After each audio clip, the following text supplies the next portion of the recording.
Greetings. I'm Colonel Karyappa. I'm a public health specialist and a technical advisor in health. I've served for 26 years with the Indian Armed Forces and I'm now continuing my passion in pursuing health for the people through a population approach. I will be explaining briefly to you about COVID-19 over the course of the next few minutes. Please be advised that this is not intended to be a substitute for in-person clinical consultation or advice. Please contact your nearest allopathic doctor for the same.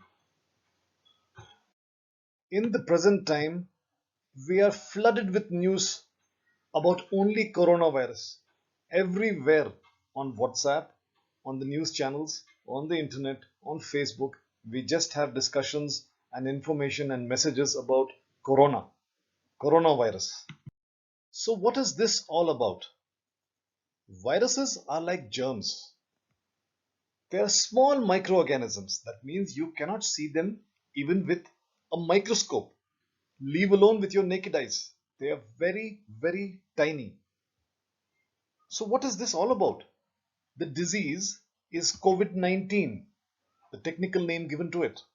And this is caused by a virus whose name is coronavirus. Who can get infected by this? Well, this is all evolving knowledge. As the day goes by, we are getting to know more and more about this disease and about the virus too. Presently, we know that people of all ages can get infected. We know that there is a risk of serious illness the older you are. And those with pre-existing diseases such as asthma, diabetes, high blood pressure, etc., are more vulnerable to becoming seriously ill with the virus. But it still means that people of all ages can get infected. The common symptoms that you would see usually come about 4 to 5 days after 4 to 5 days after you are exposed to a person who is infected. This is called the incubation period. That is when the symptoms manifest. And maximum number of cases will occur within 14 days. But that doesn't mean it cannot go up to 21 days or so for the symptoms to appear. These symptoms are not specific just to the coronavirus infection.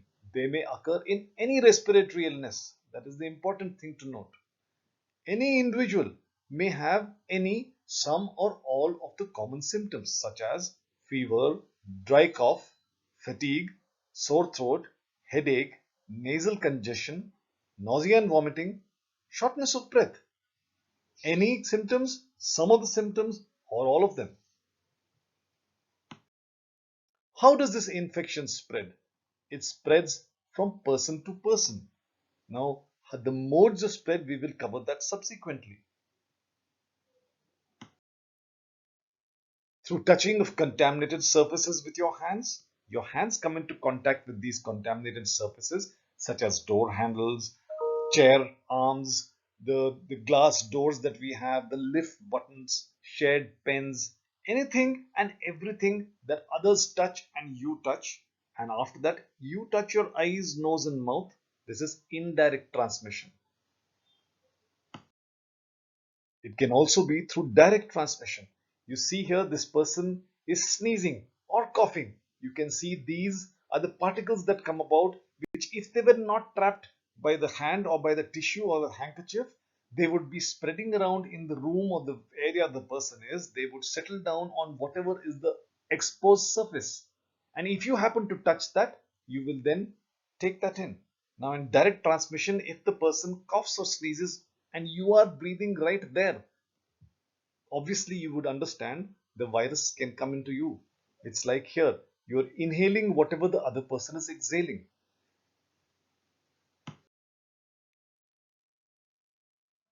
So well, in this slide you would see a very simple explanation of how you can spread the virus or any respiratory virus for this example through your hands.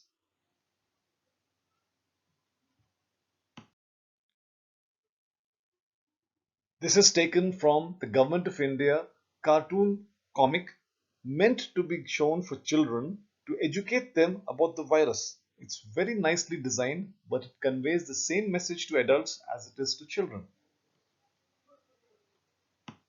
How contagious is COVID-19? That means how much will it spread from one person to other people?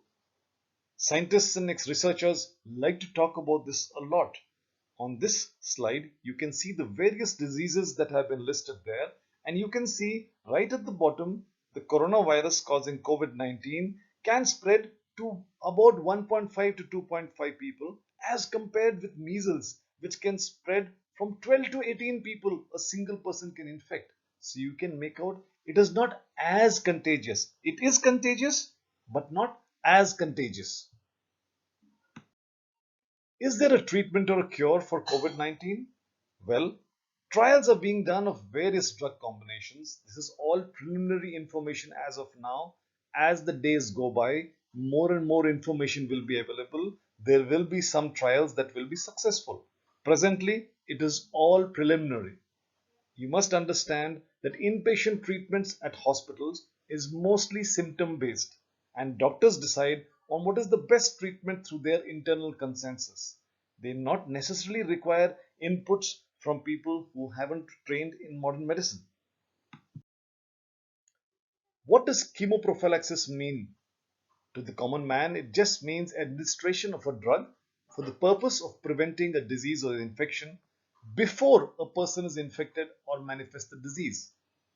As per the latest advisory from the Government of India, asymptomatic healthcare workers and asymptomatic household contacts of only patients or cases of COVID-19 are required to be given chemoprophylaxis. It must be kept in mind that any drug has its own toxicity, which has to be weighed against its potential benefits, and that no drug is without side effects. Hence, only when it is indicated should a drug be taken for chemoprophylaxis, and this can only be obtained on the prescription of a registered allopathic doctor. Thus, there is no need to buy or store chloroquine or whatever drug it is for an emergency. You will need to still continue to exercise all due precautions for personal hygiene to safeguard yourself if you're a healthcare worker, even if you're taking prophylaxis. There is no vaccine as yet, and I would like to assure you that even if a vaccine is developed and is successful, it will take more than a few months to be available. Trials are going on across the world.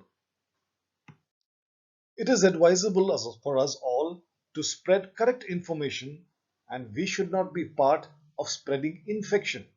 Simple do's and don'ts are what we need to practice ourselves and advocate to others.